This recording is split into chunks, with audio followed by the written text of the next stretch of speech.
وقتی همه چیز داره از هم میپاشه، چه چیزی برنده ها رو از بازنده ها جدا میکنه؟ فقط هوش یا قدرت بدنی برنده رو مشخص نمیکنه، بلکه توانایی در کنترل ضربان قلب میتونه بهتون کمک کنه که تصمیم درستی بگیری و این چیزیه که برنده رو مشخص میکنه. در شرایط حیاتی، اضطراب مثل یک پرده جلوی چشمات رو میگیره.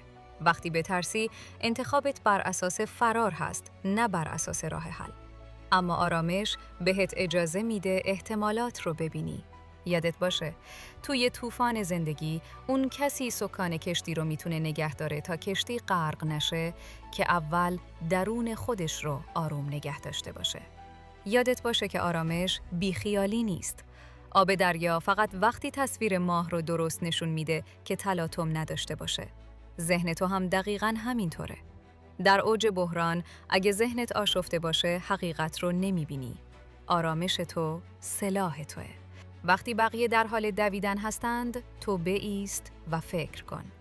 تفاوت فاجعه و معجزه در همین چند ثانیه آرامشه. مراقب خودتون باشید.